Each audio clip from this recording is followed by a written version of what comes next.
The shadows come alive. I know it sounds crazy, but scientists have been messing around with de-extinction. They're bringing back animals that died out ages ago. Cool, right?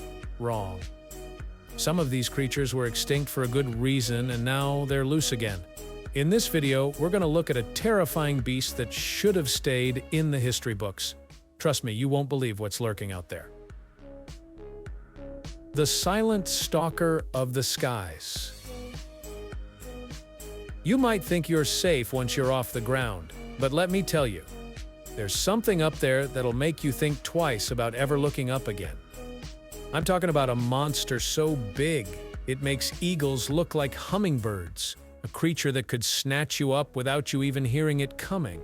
Sounds like something out of a horror movie, right? Well, get this.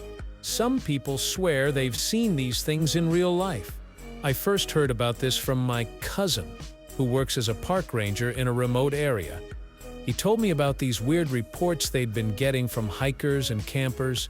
People were saying they saw something huge flying overhead, but it didn't make any sound. At first, they thought it was just people getting spooked by shadows or something, but then the sightings kept coming in. One night, my cousin was out on patrol when he saw it himself.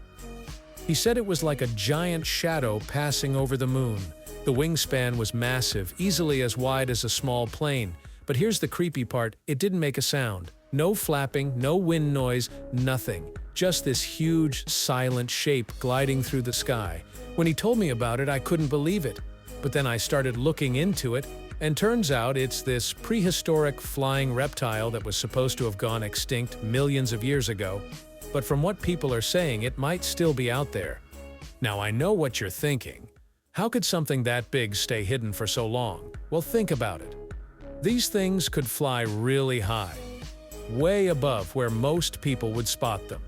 And they were built for long-distance soaring, so they could cover huge areas without being seen. But here's what really freaks me out. Imagine if these things decided to come down to our level. We're talking about a creature with a wingspan of up to 40 feet. That's wider than some houses, and their beaks were like spears, perfect for snatching up prey. If one of these decided you looked tasty, you wouldn't stand a chance. I remember reading about this group of climbers in the Andes who swore they saw something like this.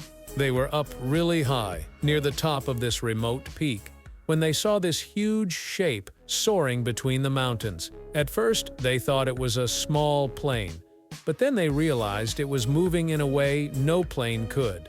They said it circled their camp a few times, like it was checking them out, before disappearing into the clouds. The scariest part is thinking about what would happen if these things started showing up in more populated areas. Can you imagine walking down the street and suddenly a shadow passes over you and you look up to see this massive prehistoric beast swooping down? It'd be chaos. And it's not just one or two stories. There have been sightings all over the world, from the mountains of South America to the remote parts of Asia. Some scientists think there might be small populations living in areas that are hard for humans to access, like deep canyons or high mountain ranges. So next time you're out hiking or camping and you feel like something's watching you from above, just remember, it might not be your imagination. There could be a silent stalker in the sky waiting for the perfect moment to strike. And trust me, you do not want to be around when it decides to swoop down for a snack.